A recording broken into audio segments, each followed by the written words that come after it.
सीताराम एक राजा की स्टोरी, हमें लग रहा है युधिष्ठिर की, राजा युधिष्ठिर की स्टोरी है।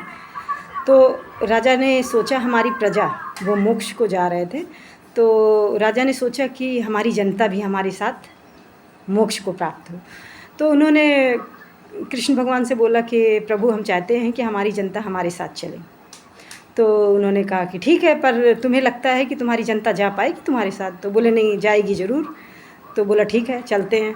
तो विष्णु भगवान की लीला तो आप लोग सब लोग जानते हो कैसी होती है, और इतना भी पता है सबको कि मनुष्य की बुद्धि बहुत चलती है, बहुत चलती है।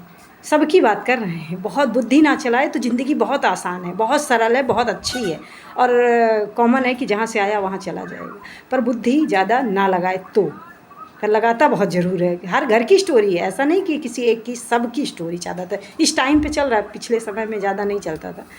तो उन्होंने बोला कि चलते हैं। तो उन्होंने कहा ठीक है, आज हम तुमको लेने आएंगे और ये तुम्हारी परीक्षा है कि तुम्हारे बच्चे कैसे चलते हैं, प्रजा तुम्हारी। तो उन्होंने पहले क्या लगाया, सबसे पहले एक पहाड़, चांदी का पूरा पहाड़, चांदी के बर्तन, चांदी की हर चीज़ें खड़ी कर दी। तो जब वो लेकर चलने लगे, सब पूरी जनता में घोषणा करवा दी कि चलते हैं, अब आज हम लोगों को चलना है विष्णु जी के पास धाम, अब यहाँ से आने जाने का लफड़ा ख़त्म। तो जब जनता चलने लगी तो उन्होंने क्या पहाड़ देखा, तो कितनी 50% जनता तो उसी चांदी को लूटने, बोले बाद में जाएंगे देखा जाएगा, अभी चांदी है, चलो चांदी लूट लेते हैं, चांदी के बर्तन वो सब लूटने में लग गए। 50% तो वहीं पर रुक गए, 50% लोग।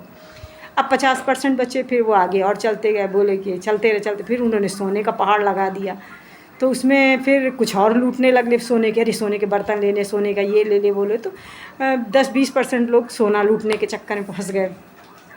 अब फिर विष्णु जी की लीला तो लीला है, उनको पता है कि माया में जब वही इंसान मोक्ष पा सकता है जिसके अंदर कुछ ना हो, जिसके अंदर कुछ ना हो। और जब मोक्ष मिल जाता है तो वहाँ सुखी सुख है, पर आदमी यहाँ के सुख में फंसा हुआ है, जो कि पता है कि हम जन्म मरण के बंधन फंसे, फिर भी वो हाय तौबा करता रहता है।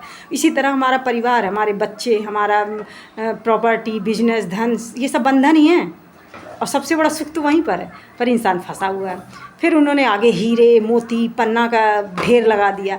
अब उसमें जो बचे कुचे थे बोले अरे ये छोड़ो यार, अभी चांदी थी, सोना था, अब ये पन्ना हीरा मोती सब है, लाओ इसको करते, बाद में मोक्ष का देखा जाएगा। तो पूरा यही सिस्टम, बंधन कैसे फंसाते हैं वो। फिर वो सब उस लूटने में खाली बचे युधिष्ठिर जी।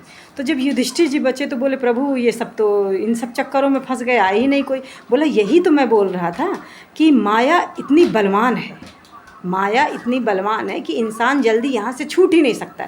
किसी न किसी चक्कर में, किसी न किसी चक्कर में फंस जाता है, कहीं किसी चक्कर में, कहीं किसी चक्कर में, किसी वो मेरे तक आता तो मेरे पास से ही है, पर वो मेरे तक पहुँच ही नहीं पाता है। बस वही पहुँच पाता है जो इन सब चीज़ों को समझ चुका है कि सारा एक खेल है।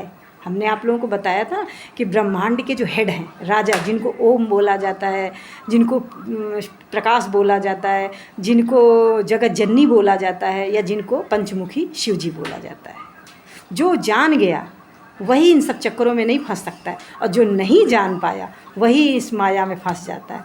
तो सिर्फ युधिष्ठिर जी बचे और सब फंसते चले गए। तो इसलिए हमें इन माया जाल में नहीं फंसना है। वो क्या करते हैं, जैसे हम लोग शतरंज खेलते हैं तो शतरंज में क्या करते हैं, गोटियां बिछा देते हैं। अब उन गोटियों को कैसे खेला जाता है ये आपको, उसी तरह मेन ब्रह्मांड के राजा जो हैं वो ऐसे हम लोगों को पूरे ब्रह्मांड में एक एक ग्रह में फंसा रखे हैं। अब उसके बाद हम उन्हीं सब चक्करों में फंस जाते हैं, और जो हमारे पिता हैं, माता हैं, उनके पास हम जा ही नहीं पाते। पर जो समझ गया उसी का कल्याण है, वो वहाँ पे राज करेगा। सीताराम।